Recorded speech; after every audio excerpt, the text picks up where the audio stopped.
100 naira eko. Estan bus eko.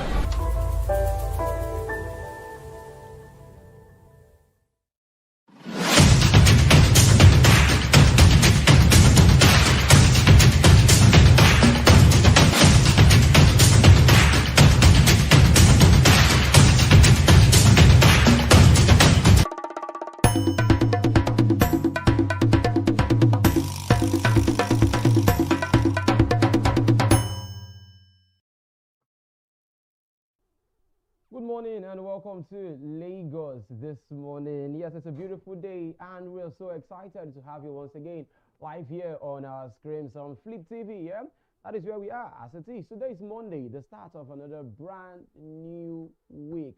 I hope your week is starting on a very good note, basically. Yes, today is what? Today is the 11th day of December 2023, and you ask yourself on the 11th day of Christmas, so what has your true love given to you? So has your true love said anything yet? Because you know the song, on the first day of Christmas, my true love gave to me. 11 days, I'm still waiting to hear from anybody yet. But then again, it's all good. We are counting down to the Christmas celebrations. And this is Lagos this morning on Flip TV. My name is Ebuka Izubika. And yes, we have so many things lined up for you today to discuss about, from the paper review down to the biggest talking points that we'll be talking about today on the show. You know, so many issues to look at and dissect. At the same time, we would also do what? To also bring you in the picture. You can have your own comments too. Yes, you can just drop your comments via the comment section and we'll reach out to you as it is.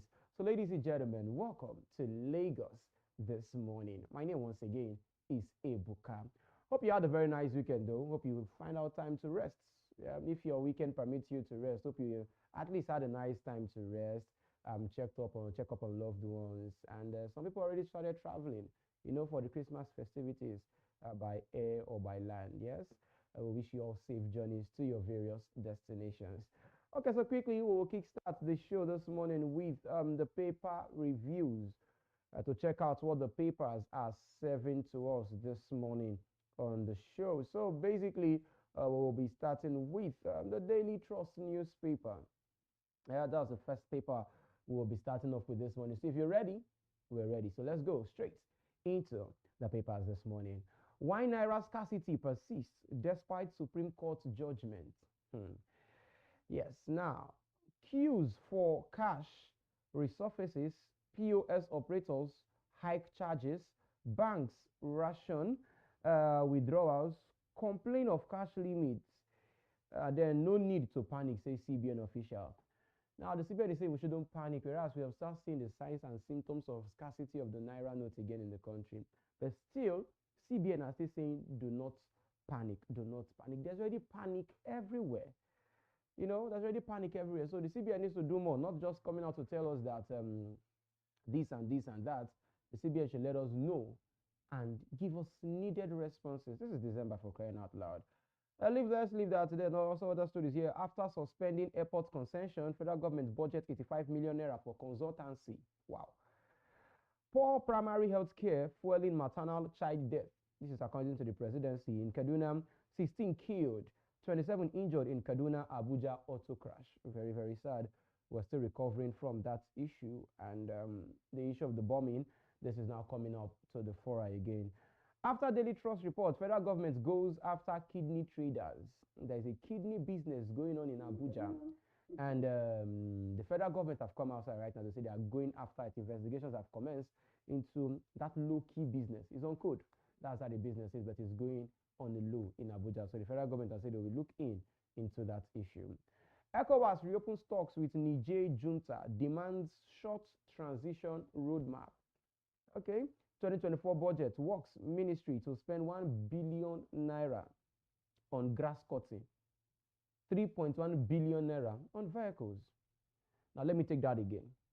Works Ministry are to spend 1 billion naira to cut grass, 3.1 billion naira on vehicles. Wow. Well, to know more about this grass cutting, to read more about it, you have to check into the Daily Trust about to know what kind of grass is that. Is it a stubborn grass?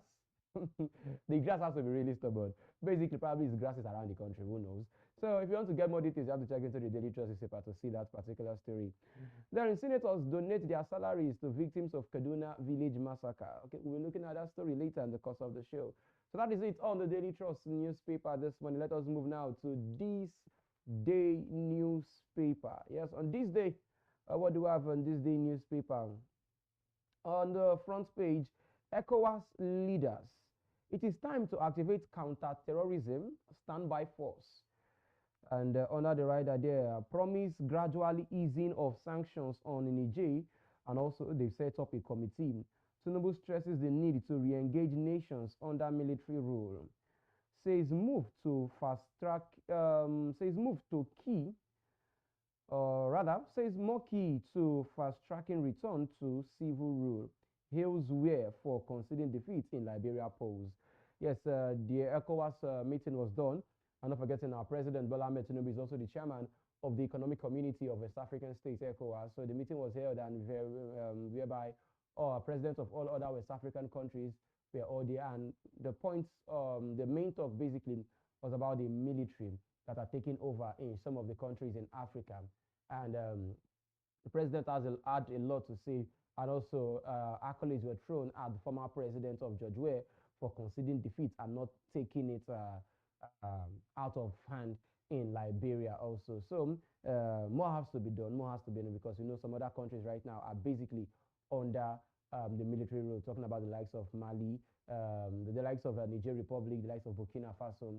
They're under the junta forces there. So how to restore democracy back into these countries is what they are asking of right now, talking about the ECOWAS chiefs as it is. Whereas the African countries basically that are under junta, that are under the military, are already forming an alliance to create something of their own.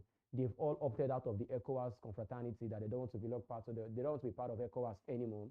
Right now, they just want to be on their own. These countries are forming an alliance amongst each other. They are forming a kind of group, and it's basically working for them, which is something that the ECOWAS do not really want to happen.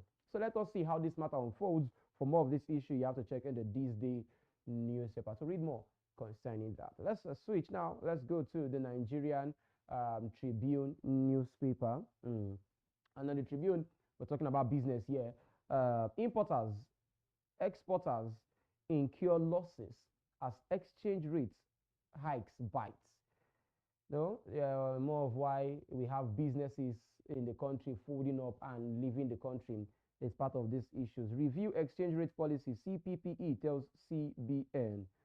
Senate committee queries NPA, clarifies $852 million, $1 billion naira levies flagged in audit reports. How NJC overruled FJSCs on Supreme Court, Kano High judges. You see that story there too. Then Tribune, on the Tribune newspaper too, federal government mulls on bundling regional discos for states to have more stakes. More of the story you find here in the Nigerian Tribune newspaper. Let's move right now to the Punch. Let us punch you some of the headlines there. Dangote Refinery, diesel, Jet A1 hits market January, petrol delayed. He's talking about the Dangote refineries as probably they are already in business as it is. So from what we can gather so far, diesel, Jet A1, that is would be hitting market by January. But for the one for petrol, it's currently delayed. Chemical crude oil supply delays PMS. Two others, marketers welcome aviation fuel, diesel production. Africa's largest refinery expects supply of 5 million barrels of crude beginning from late January. This is from the Dangote refineries. Okay, I think that's a step in the right direction. Let us see how far or how well the Dangote refinery will be able to help us as it regards fuel in the country, crude oil in the country, starting from next year. It's no longer this year, it says next year. Niger, ECOWAS panel to resume talks. More sanctions loom. Federal government to spend 837 billion naira on 2,254 roads and bridges. You'll find out there. Federal government to spend 837 billion naira on roads and bridges. 2,254 of them will be done with that particular money. Akeredolu is saying something in Ondo State, the state capital, Akure. Assembly won't probe signature forgery allegation, says lawmakers. So there was a story on Saturday that the governor's signature was forged. One of the commissioners in the state discovered it, sent a letter to the deputy governor of the state in person of Lucky Ayedatiwa that they should look into the matter. So right now the matter has been going front and back that he had to call forensics to come and check it. The forensics, he said, yes, this signature was forged. You understand? But right now, Akeredolu is saying there will be no need to probe. Assembly won't probe the matter. In fact, one of the commissioners was also saying that the signature was not forged. So you ask yourself, was it forged or was it not forged? It's easy, basically. Call the governor, Akeredolu, did you sign? Yes or no? I think it's easy. Well, but then, government, politics, it is what it is. Welcome to Nigeria, ladies and gentlemen. We are officially in this together. You find out in the Punch newspaper this morning. Let's flip right now. Let's go to the Daily Times as we breeze through the basic stories here in the news. Security agents battling to block replay of Jonathan era Abuja insecurity.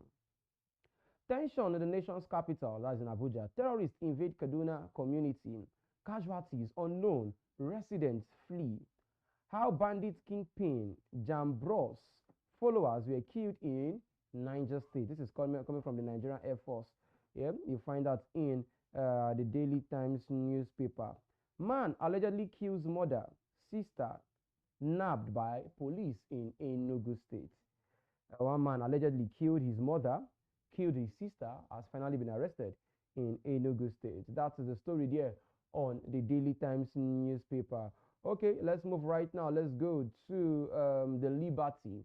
Yeah, the Voice of Liberty newspaper.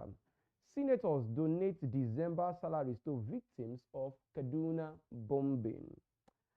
Okay, they disclose Nigeria's daily oil production and export details. SERAP urges NNPCL. Because so far so good, we really don't know. We really don't know better. SERAP is actually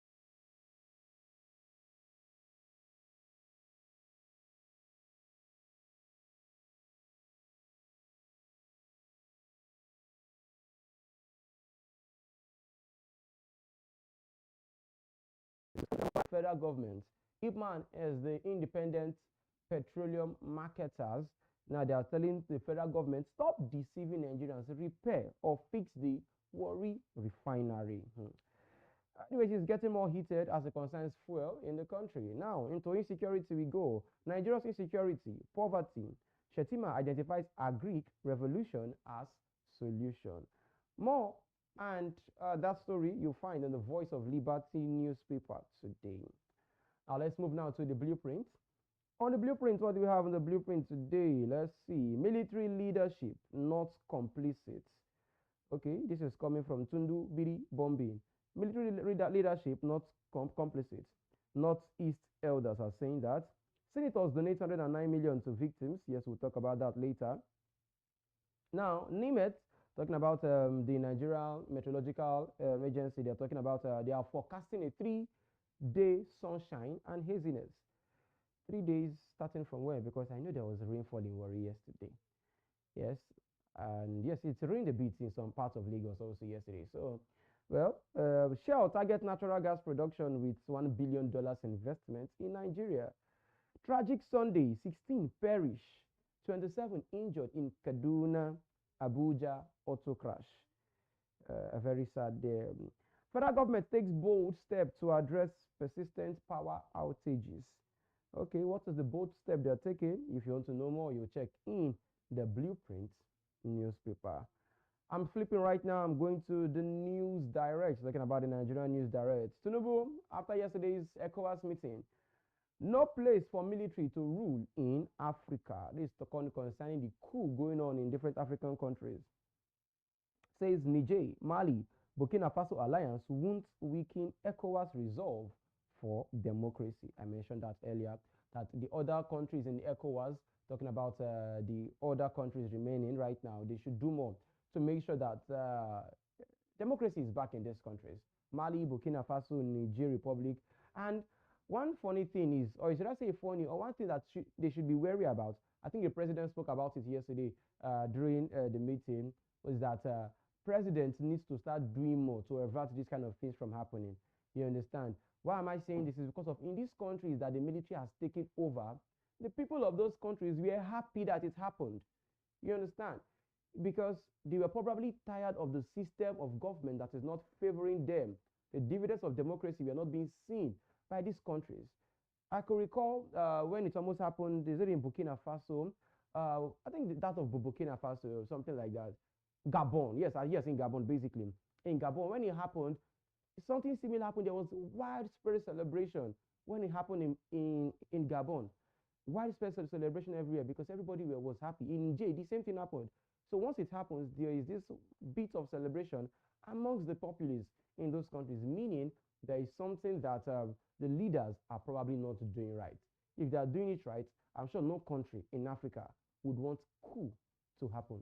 In fact, we shouldn't be hearing of coup in this modern era. It is because some of these presidents are not doing what is supposed to be done or what is ought to be done for the dividends of democracy to come to everybody living in those countries. So the presidents of African countries need to do more, especially in West Africa. They need to do more. All right, now let's go to other stories. ECOWAS announces re-engagement plans, demands short transition strategy. ECOWAS also assures Sierra Leone, Guinea-Bissau's president support over disturbance. Yeah, you find that in the News Direct newspaper. Kaduna drone mishap. Senator dominates. Okay, same story of victims' money. Hike interest rates to reduce inflation. Our airstrikes killed terrorist kingpin. Others in Niger. All right, you find all that in the Nigerian News Direct. Let's move right now to another newspaper. This newspaper right now is the First News.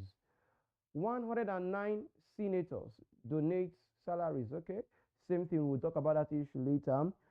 Clark writes to Tinubu, says doctrine of necessity would end Ondo crisis. ECOWAS threatens to deploy standby force. Okay, compensate victims of accidental airstrikes or risk legal action. Falana tells federal government. Works Ministry inherited 1.5 billion naira debt from Buhari's government. Wow.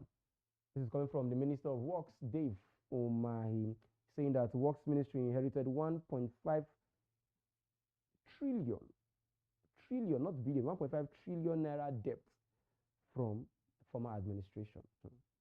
And the question is, are we going to start doing the roads or we'll first start to settle this BC that we are owing? You understand?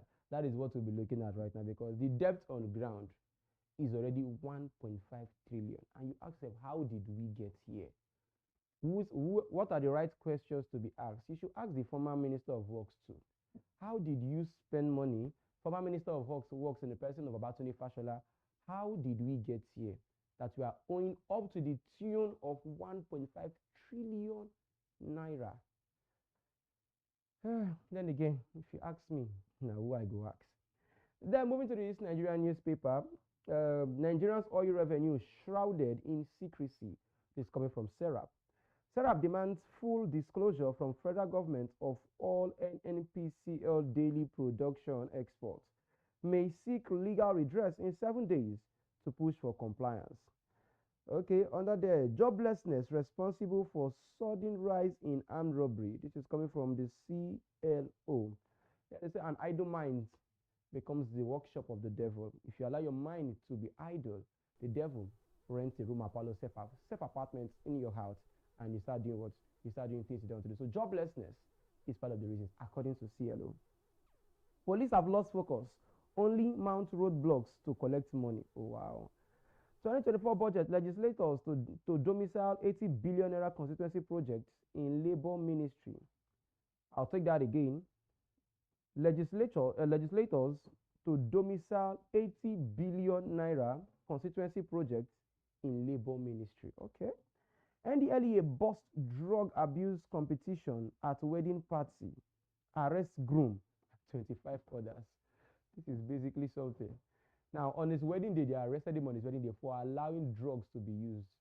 Yes, there was this competition on his wedding day. On the wedding day, this particular man, on his wedding day, He was doing a drug abuse competition. NDLA came into the place to arrest everybody there and even the groom on his wedding day. What a nice way to do your honeymoon. And you check that story, you see that in this Nigerian newspaper where you think you've seen it all. Why would you even do that on your wedding day, to do a drug misuse competition on your wedding day? Probably it's a party after party, that kind of thing. All right, now to the last paper this morning, we go to the Guardian. Let's go to the Guardian. Um, 6 months on, Tinubu's net worth is unknown. CSOs kicks. You can see that there. Olusegun Obasanjo, you can see the pictures here. Olusegun Obasanjo's assets in 1999 and 2007 are unknown. After him, we had Yaradua declared his assets and his yearly income. He did his own part. You also see Goodluck Jonathan kept his own as a secret. Then Muhammadu Buhari too, he made his own known. Now let me basically explain something. Now it's possible that because it's not in the law, it's not in the law that if you come and do your public declaration of assets, it's not compulsory that you make it fully known. It's possible that they might have submitted their assets, they might have declared their assets to the CCB, that's the Code of Conduct Bureau. It's very possible, and they just don't want to make it known to the public. So if you want to know, you have to go and inquire from the Code of Conduct Bureau. Like in the case of former President Olusegun Obasanjo, he declared his, but it wasn't made public. But it was declared to the CCB, that's the Code of Conduct Bureau. Yaradua came into office and he did what? He made his own, publicly known. Even during the time Jonathan came into power, there was so much pressure on him then to make his public, he should make his own public like his predecessor did, but he never did any of that. Then Buhari came into the power, he also declared his own assets publicly. Right now, President Bola Tinubu, we do not know if he has or he has not, or he might have done it secretly with the CCB, and also Vice President Senator Kashim Shettima might have done theirs secretly to the CCB, but they don't want to make it known publicly. But right now, CSOs are complaining that, hey, if your government has to be a government that is not void of any corruption charges, a government that is transparent to the people, you should come outside and let the people that have voted for you know what you really have before coming into office. Because your predecessor, who you took over from, talking about Buhari, did the same thing. Why not follow in his footsteps? So, but basically, like I said, it's not something that it's not in the law that it should be done mandatory. Yes, as it is. All right, now, other stories on the Guardian newspaper. Disclose how much oil Nigerian produces, exports, Serap tells NNPC. NNPC, as it is. You see that there. Federal government secures 100 electric buses from O and O. Yep, federal government secures 100 electric buses from O and O. That is talking about electric buses that will help. Let us see how far that would go. On Friday, we talked about 1,000 buses that the Minister of Foreign Affairs, Tukar talked about. That is where we are going. That's where we are looking at as a nation.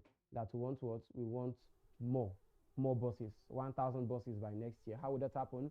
We do not know.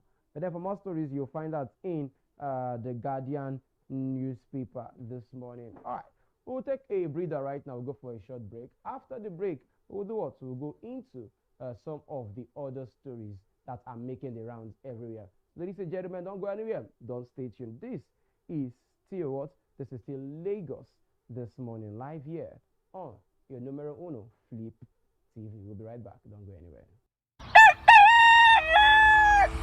100 Nereko, Estamba Seko.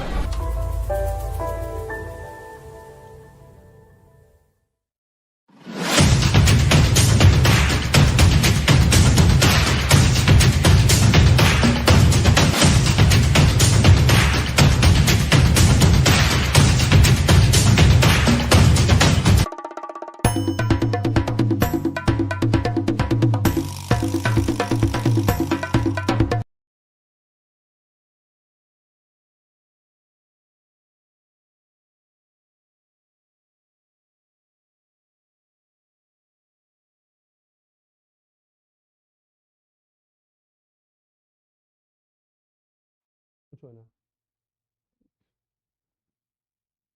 Oh yeah, welcome back. You're welcome back. This is still Flip TV, and it is Lagos this morning that you are seeing right here on your screens, basically. So we've gone through the stories making the rounds. We've gone through the stories making the round as it is. Right now, let us move into some other stories talking about. We've left the paper review, other stories that are making the rounds. Now, these are some of the stories we'll be talking about this morning. Today on the show, good governance will address military intervention. Good governance will do what? Will address military intervention. This is coming from President Bola Ahmed Tinubu. Senate donate 109 million naira December salaries to Kaduna victims. Yeah, I will also be talking about President Tinubu's failure to declare assets raises concerns about transparency and accountability in public office. We'll also be looking at the ag bureaus in Lagos State. Yes, ag bureaus, traffic officers extorting from drivers, even in harsh economy. We'll be looking at those stories. Lagos targets 60 days for landlord-tenant disputes. Then we also have weed out corrupt LASBCA officers. Kakobag tells Sawolu. So these are the stories basically we'll be looking at on the show today, as it is. So we have so many stories in Lagos State. Don't forget, we're still counting down to the Christmas celebrations. Last week we talked about what we gave you an advice coming from the Lagos State Fire and Rescue Service.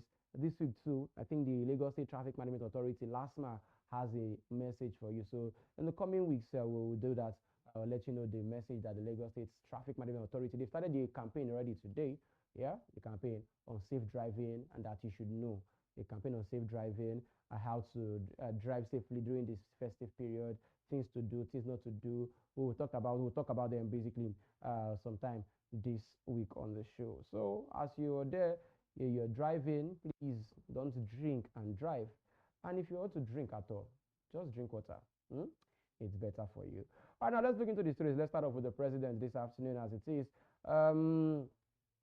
After the ECOWAS summit with presidents talking about President Bola Tinubu, he says good governance will address military interventions in West Africa. Remember, I mentioned that earlier, that if the presidents of these African nations are doing the needed, yeah, we won't be having issues like this popping up.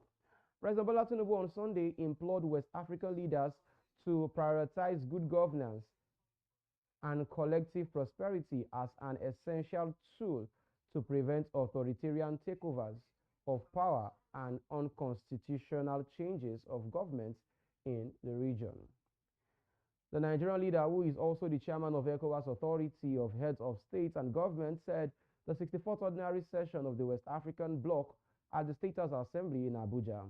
Addressing the high-powered regional gathering, the president identified good governance as a key catalyst to produce popular support through the socio-economic transformation and development in West Africa. According to the president, the delivery of good governance is not just a fundamental commitment, it is also an avenue to address the concerns of citizens, to improve their quality of life and create a stable environment conducive to achievement of sustainable development. He also continued by saying providing good governance that tackles the challenges of poverty, inequality, and other concerns of the people, we would have succeeded in addressing some of the root causes of military interventions in civilian processes in our region. This is a statement from President Bola Tinubu advising other African countries to do things that should be done. Let the dividends of democracy. Let every member of each country, enjoy the dividends of democracy. If these countries have this, I'm not sure any country will want to come outside and say they want a coup. Even if a coup happens, the members of that country would not be happy that a coup is happening. You understand? So that is what the president is basically trying to say. So hopefully something will be done concerning the other countries in West Africa that are under the siege of military rulers as it is. Now let's leave that particular issue. Let's still talk more. President Tinubu's failure to declare assets raises concern about transparency and accountability in public office.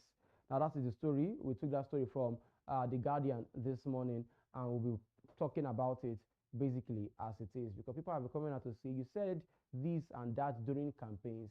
Why now you are backtracking on some of those promises that you made? Now, President Bola Tinubu has reneged on one of the legal and moral demands of public office holders to declare their assets upon assumption of office for transparency purpose. CCB, that's the Code of Conduct Bureau, they are keeping mum on Tinubu's record. They are not saying anything. Only Yaradua Buhari publicly declared assets as Obasanjo Jonathan derided the rule. Asset declaration transparency are anti-corruption moral demands on public office holders. This according to the CSOs, talking about civil servants. Now, more than 6 months after assumption of office, taking oath of office and swearing allegiance to the state and the rule of law, President Tinubu has no known record of assets in the public or in the coffers of the CCB. Now, following the failure of the Freedom of Information Act to sift Mr. Tinubu's assets declaration from the CCB, if any exists, officials of the Bureau have told The Guardian that expecting such a record from us is like waiting for Godot. Stakeholders, amongst whom are civil society organizations, remark that though the extant law on asset declaration is silent on public disclosure, it is a moral burden on well-meaning public office holders, or many public to be seen as transparent, in their doing, and President Tinubu must especially should not be an exception. It will be recalled that the Code of Conduct for Public Officers contained in Part 1 of the 5th Schedule of the 1999 Constitution as amended provides that every public officer shall immediately after taking office and thereafter, A, at the end of every 4 years, and B, at the end of his or her term of office, submit to the CCB a written declaration of all his properties, assets, and liabilities, and those of his unmarried and children that are under the age of 18. Now, the inherent secrecy of the provision has, however, become an alibi for most public office holders to either deride the entire provision or allegedly compromise relevant officials to cover up. In the case of Mr. President, it is not proven resourceful on his asset records. Recent efforts to inquire from the immediate past CCB chairman Issa Mohammed whether President Tinubu and others have declared assets to the Bureau met a stone wall. But a source in the Bureau said it would amount to a waste of time to expect the CCB to release Mr. Tinubu's assets declaration form to the public since the law did not permit it. Now, what is going on here? It's not mandatory. It's basic knowledge. It's something that you should do it for the people. Like we said, these people, the presidents, the governors, those in the assembly, those in the senate, they are all public workers. They are working for us, the public. They are there, we put them there. That is what it means. So if you are going there to work, you should be able to declare your assets. Now, for every law, basically, there is probably a loophole. And now the loophole that they are relying on, or the loophole that they are taking the advantage of, are the likes of Jonathan, the likes of Obasanjo, and also President Tinubu, is the part of it is not mandatory for you to declare it publicly. It is basically not mandatory, but you have to do it. So that particular clause, that particular part of not mandatory is that particular area they are hiding under. But right now, according to The Guardian is saying that they have done their own investigation and findings, because if you want to know about these things, you have to go to the CCB, that's the Code of Conduct Bureau, to write to them to please let you know if the president has submitted. But he has his rights as the president not to declare it publicly, and he wrote it to the CCB. Probably he has, probably he has not. Nobody knows anything. But that particular part, I think it should be taken off. It's in the section 1999 as amended. I think what is there in 1999 should be re-amended again.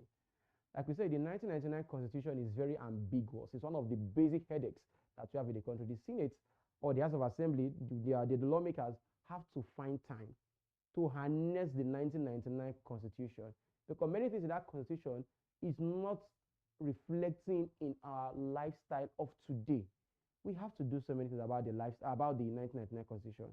I had an handbook about of the 1999 constitution. My God, it's so ambiguous. That is why if you check many of those things that are happening in court of law, in our day-to-day activities, All you find is 1999 Constitution, 1999, 1990. There's always this talk about the 1999 Constitution. It has to be re-amended again to suit the era that we are living in right now. So this one concerning the president, basically as it is, probably he has not. But if he has not done it, we're calling on the president. It's something you know you have to do. If you have not, basically, it's something you have to do. Let us know your assets, even if not us, at least the CCB, because according to the Guardian, speaking to the past chairman of the Code of Conduct Bureau, talking about Mr. Issa Mohammed, he didn't give an answer. Nobody's answering, nobody's saying anything. Has he submitted it, yes or no? I don't know. You can go and ask him. You know, those are the things we're talking about. Transparency. So let's see how it goes. If, but like I said, it's not compulsory. Yeah, that part is that part they are riding on. Okay, let's leave that story right now. Let's come down to something close by. Let's talk about Lagos. Now, they talk about Agberos. Yes, Agberos. I'm looking for a kind of tush name to call them. Yeah, they work for the government, so the Lagos State government. So indirectly, I'm looking for a better name to use in describing the activities. Now, I don't know. I don't know. What should I call them right now? Anyways, let's leave that. Now, there is this story on the Punch, and it is like a feature story on the Punch, and that is what I'm looking at as it is. Now, walking like elephants and eating like ants appears to be the daily struggles of the commercial bus drivers, popularly called Danfo drivers, in Lagos State, who engage in a serious battle and alleged extortions from Agberos and traffic officers after spending hugely at fuel stations. Now, according to the story, Kazim was downcast, his head bent towards the steering wheel of his yellow bus. He shook his head sideways as he looked indecisive on a sunny Tuesday. Now, an item like rubber list on the side of his door had just been removed by levy collector. Okay, I think that's the word at Magboro bus stop along the Lagos Ibadan Express. I think that's the word I should use. I should call them the tax collectors, because if you call them the Agbero is a Yoruba word. People that carry Ero is people. I don't even know my Yoruba is correct. They bring in people. Yeah. But in Lagos State here, they are the ones, they have a uniform. But many of them have uniforms. Yeah. Under the Lagos State Parks and Garage Management. Yeah. They work with them and they collect monies for different things. So many things that you'll be like, wow. You could Owo boys, Owo Maka, Owo, like different money for different things, you know, different things that they collect money from. And if you do not pay a certain amount, that those particular levies, something would happen. Either you are being flogged as a conductor, something is taken from your bus, either the side mirror will be removed, the doors might be taken off. They might just look for some the side mirror, something will just be missing because you didn't pay that levy. And the levies are so much. You pay at various bus stops is so much for these drivers. Now, the drivers are trying to deal with that particular menace of the Agberos. Now, traffic officers who are meant to be protecting, who are meant to be guarding the lives and properties of these individuals, are also extorting from them. Yes, to be mentioned, you mentioned the police and the LASMA. Yes, we have to. Yes, I heard that even the LASMA, the new chairman of LASMA have sacked five of the LASMA officials for corruption. And I want him to do more, because in the area of the Lagos State Traffic Management Authority, LASMA, once people see LASMA, they're already scared because of the no billing is coming. It's not a competition between the LASMA people and the police people. Who bills more on the road? Because if you don't give them something, in fact, sometimes they arrest you for no offense. Is that bad in Lagos State? And I'm happy that the new managing director of LASMA is trying to, not just back. He's backing and he's also biting. So I like the fact that he's going in that particular regards to do what he's doing. I like that particular fact. So hopefully the things should be done. And we call on the Lagos State government to please, as a matter of urgency, look in this regards, look in this aspect, the Agberos. This issue happened earlier this year. Drivers began to protest. At a point, they even didn't work in many places in Lagos State, and the passengers felt it. We don't want things like this to happen again. The agberos, the money they're collecting, if there is, in fact, if there could be a way to transfer the total money for one day, just if it's a daily tax, tell them how much they will pay. If they should just pay it once, they should have it as a pass that I've paid once, and not you going and coming. You pass here 100 naira, you come back 100 naira, you go this 100 naira, some places 500. In fact, it's just so much money and some unnecessary billings. And what is Owo boys, Owo maka, Owo onje, Owo kini, Owo you know, those are the things. Those are the things we're talking about. See, it's just Owo security. You ask yourself, what are you securing? I park my vehicle in my house. You don't come to my house to secure me because I'll pay for security, and I will still carry the bus, go my house, go park, and I'll pay for security levies in my own house too. So if I'm paying security, I'd rather pay those ones guiding the bus when I'm not there. Now I'm paying, but many of these things are things that we look away from. We shy away from the fact, but those are real issues. We're not saying they shouldn't collect their monies, but there should be like a guideline. If there's a fixed price, this is the total amount you should pay per day. And we have so many buses in Lagos State. So many buses. Now, these drivers will do these things and they'll still go and buy fuel that is expensive. How much are these drivers not taking home? And many of the drivers basically are not, these buses are not really owned by them. They do delivery to the real owners of the bus. Then the owners of the bus will give them their commission for the day. And they have to meet up to that target.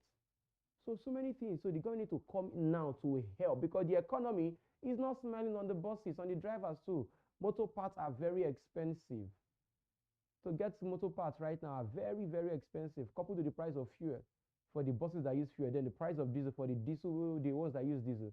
So the government need to help. If these drivers are fighting to buy these particular commodities, they're fighting to get petrol, they're fighting to get diesel, they'll still keep fighting to get motor parts when it's expensive. These same drivers will still be paying from the small money that they have to agberos and traffic officers. So I think the Lagos State government, is high time they come in, step in and look at the demands of these people to make sure that at least there'll be a form of palliative measures that will be granted the bus drivers. It's very important at this point. Now we're still in Lagos State. Still talking about Lagos State this morning. Let's move on to the Lagos State builders, because right now there is a message for the governor of Lagos State, because we have been hearing about the incessant buildings that have been coming down, collapsing in Lagos State. Yes, we've been seeing cases like that. Now, a non-governmental organization, whose their name is the Coalition Against Corruption and Bad Governance, has urged the governor of Lagos State, Babajide Sanwo-Olu, to weed out corrupt officials of the Lagos State's Building Control Agency. Now, the group made the call in an open letter to the governor, signed by its chairman, Toyin Rahim. It noted that the state government needed to deal with state corrupt officials who connived with builders to compromise standards to address the challenge of building collapse. Now, still on this particular story, however, the Public Relations Officer of Lagos State Building Control Agency, Segun Olaoye, said the group's allegations were lies and said to cover up its shortcomings. Now, whether they are lies, whether they are not lies, the basic essence is that, hey, some things are not right. I've said this before and I'll say it again. Some of these buildings, there's always this X mark that is always on some buildings while it's being constructed, that you guys should not continue this particular building. You guys should not continue this. We do not build on this particular place. But if you pass again, you see that those X marks have been taken off. The notice of stop building has been taken off and building commences. At the long run, you see that some buildings have collapsed. We've had issues like this before. We've had issues like this before in Lagos State. So whether it's not true, the stories are lies. There's no smoke without fire. I think they should not take this matter going down just like that. The Lagos State government needs to, because these buildings are housing lives, and lives are at risk. Some houses are private houses, some houses are for the public. Imagine a building, a high-rise building containing probably 3 or 4-story buildings built for public people to come and use, and it has an average of 12 rooms, 12 people plus their family members in the room, and that room comes down, God forbid. what are we going to be saying? We'll start asking questions. So these are the things we should be looking at. Whereas we know there is a body that is responsible for checking these buildings. There's a body responsible for knowing about any building going on in any particular local government in the state. So these particular bodies are basically responsible. So to what these non-governmental organizations are talking about the coalition against corruption and governance, with what they are saying, I would personally want to tilt to that angle. Yes, because whether the stories are lies or they are unfound or untrue, the governor of Lagos State, Babajide Sanwo-Olu, needs to still look into that particular story. And finally, we'll talk about still on Lagos. Like I told you, we have a lot about Lagos today. Now let's look at this particular story. Basically, in Lagos, now we're talking about Lagos targeting 60 days for landlord and tenant disputes. That is the last story we'll be looking at today on the show before we go into the main story for today. Yeah, so the Lagos State government have come out to say that they're looking at a 60-day period to settle all issues bordering on tenants and landlord and tenant issue, all those issues coming out from those particular resolve. Yeah, the Lagos State government says it is committed to quick dispensation of justice, saying it is particularly looking at a situation where landlords tenant disputes are resolved within 60 days in courts. The State Attorney General and Commissioner of Justice, Mr. Lawal Pedro, gave the hint at the weekend during a parley with judiciary correspondents. Pedro harped on the need to maintain law and order in the states to boost investors' confidence.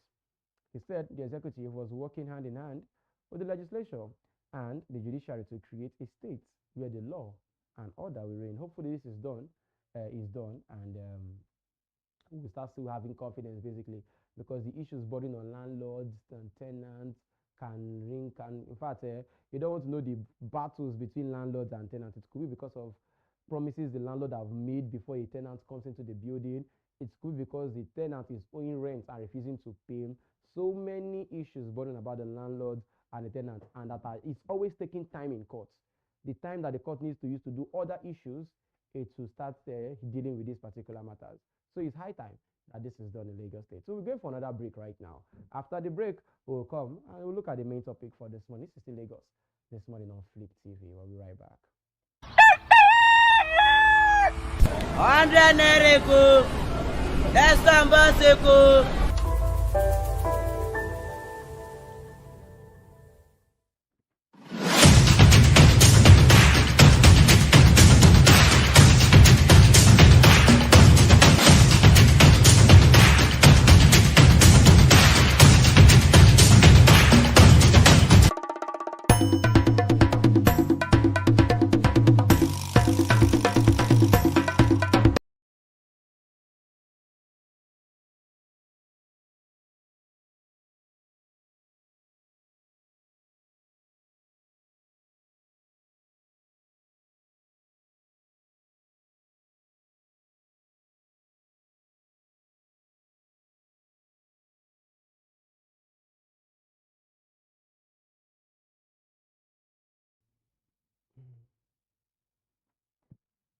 All right, sure. Welcome back. This is still Lagos this morning on Flip TV. Yes, welcome from the shop break. I want to say thank you for always staying tuned. And right now, we're going into our main topic of today. And main topic basically is about the unfortunate incident that happened in Kaduna State, talking about the bombing that happened in Kaduna State. Now, we hear that 109 senators of the Federal Republic of Nigeria would be doing what? They'll be donating their December salaries to this cause, to the people of the states that they really need it. Yeah, if you ask me, do you think it's a nice decision by them? Do you think it will be helpful? Do you think, okay, no problem? What do you think basically concern? Because why I'm asking this question is because I'm on social media and I'm reading some of the comments on social media, what people are basically saying about this. Now, I'll read some of the comments, just a few of the comments on social media for you to get a picture of what I'm trying to talk about. Before that, let me first of all give you the basic story about this. Yeah.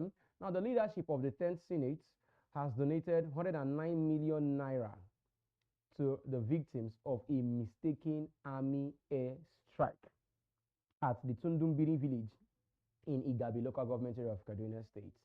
Now, the Deputy Senate President, Senator Barau Jibrin, who announced the donation when he led municipal officers and senators on a condolence visit to Governor Uba Sani at the Sir Kashim Ibrahim Government House. On Sunday, he said the donation, which is for the welfare of the victims, is their December salaries.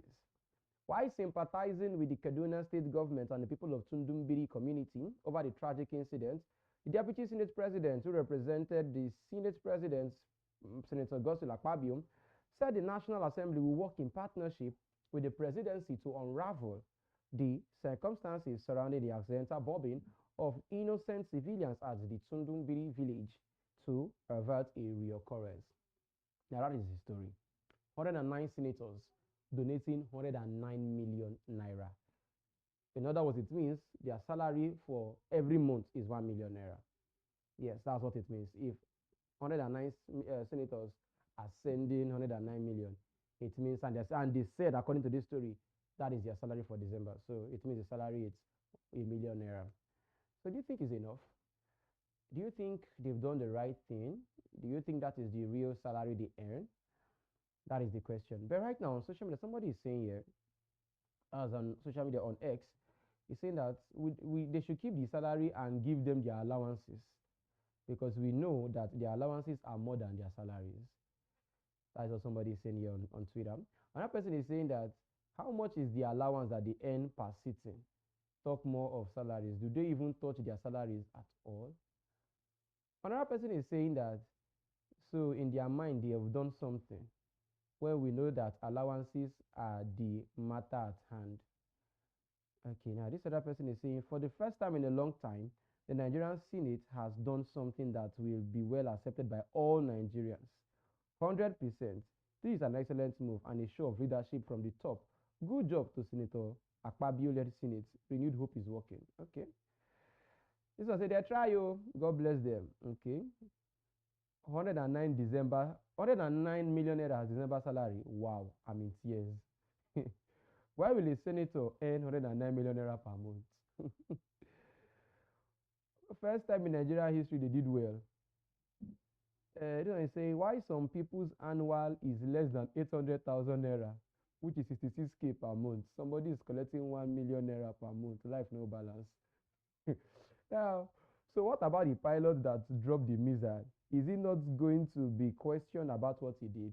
That is part of the investigations going on. And these are some of the comments basically on Twitter of what Nigerians are thinking concerning this issue that concerns the senators that are earning this amount, 109 million naira from 109 senators, averaging a total of 1 million naira per senator as a salary, as their basic salary. You understand? So they say they are giving all of this to the victims of the bombing in Kaduna State. So what are your thoughts concerning that particular issue? Do you agree that is enough? Do you think is a nice gesture by the Senate? What do you think basically concerning that gesture they have done out to the communities, and hoping that those people get the money? Hoping that they get the money, because we know the settings in Nigeria. You understand? Hoping they get the money, because if you look at it, the numbers of the dead and the numbers of those injured are basically not up to 200 from what we hear. Are not up to 200. So normally the money should be able, but we know the money will not be able to replace the lives that have been lost. No. It's just to serve as succor to something. It's needed one way or the other. It needed one way or the other. So these monies would help in a way to build or to buy or to do something. But do you think it's enough? Do you think the Senate has done well? That's the question I'll be asking you today as we leave the show this morning on Lagos this morning. Hope you have been educated. Hope you have been informed. And also hope you have been entertained, because that's the basics of why we're here. To inform, to educate, and also to entertain you live here on Flip TV. So don't forget to like, don't forget to share, don't forget to subscribe as it is. So we'll be here again tomorrow, God's willing, to bring you more update as long as news that is trending is concerned. Until then, Ebuka Ezobika is my name, and I say bye for now. 100 naira, Estambaseku.